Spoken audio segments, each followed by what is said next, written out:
ป้าดปิ้งหูหมูเวียดท่าหลวงไผเคยไปกินโบห้านี่นะโคตรแซ่บเลยจุเจ้าเอ้ยสบายดีมื้อนี้ปู่เปี้ยวพาแซ่บสิมาแนะนำอีกห้านหนึ่งที่ว่าแซ่บเนาะห้านนี้ก็ได้มาตามที่กระเจ้ารีวิวอีกแล้วเห็นกระเจ้ารีวิวเป็นตาแซ่บก็เลยลองมาซีมเบิ่งปิ้งใส่ของเพิ่นก็จะยัดหัวผักบัวแบบนี้เนาะแซ่บห้านเพิ่นบ่ได้มีแต่ปิ้งหูหมูเด้อมีปิ้งตีนไก่น้ำอีกตีนไก่นี่แม่นตีนละ 8,000 กีบเด้อจุเจ้าแถมห้านเพิ่นยังมีปิ้งหอยนางรมน้ำอีกปิ้งหอยนางรมเป็นตัวนึง25,000 กีบเด้อถ้าจุเจ้าอยากฮู้บ่ที่เด็ดของห้านเรานี่แม่นหยังที่เด็ดของห้านเราเนี่ยก็คือเจลนั่นเองป้าบอกเลยเจลห้านเราเนี่ยโคตรเข้มข้นเลยเป็นเจลสไตล์เวียดที่ว่าแซ่บแฮงบ่เคยไปกินอยู่ใส่ละแซ่บปานนี้มาก่อนทำอีทเห็นก็จะตักเจลมาให้มาเบิ่งอุ้ยคือให้หน่อยแท้ความคิดในใจเนาะให้เจลหน่อยแท้บาดคอยลองมากินเบิ่งคำแรกนะต้วยบักแฮงเจียเป้านะต้วยคำบักใหญ่ๆเลยต้วยเข้าไปปุ๊บ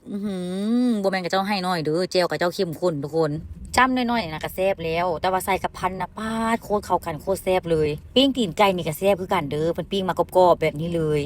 ใส่อ่อนห้านของเพิ่นนี่นะบ่ขมเลยจุเจ้าเอ้ยโคตรแซ่บเลยและห้านของเพิ่นนี่นะเวลาเขาไปฮอดนะไปเลือกเอารถเด้อเพราะว่าเพิ่นปิ้งไว้เรียบร้อยแล้วมักตอนไหนก็เลือกเอารถเพิ่นขาย3 ขีด100,000หลังจากเลือกแล้วเขาก็มานั่งได้เลยแล้วเพิ่นก็จะมาเสิร์ฟเป็นข้าวปุ้นเครื่องพันให้เป็นตาแซ่บบ่จุเจ้าว่านี่นะค่อยไปกินครั้งแรกโคตรติดใจเลยเดี๋ยวมื้อหน้าสิไปซิมหอยนางรมเราเด้อแล้วเฮาพันแบบนี้นะใส่เจลน้อยๆก็พอเลยเด้อใส่เจลน้อยๆน่ะก็แซ่บแล้วเบิ่งแม่ความค่อยหิวแฮงนะป้าใส่คำบักใหญ่ๆเลยเอาเกือบเข้าปากบ่ได้เลยข่อยก็ลืมถามว่าห้านเราเปิดจากโมงหาจากโมงแต่ว่าช่วงข่อยไปนี่ประมาณ 7-8 โมงนี่แหละ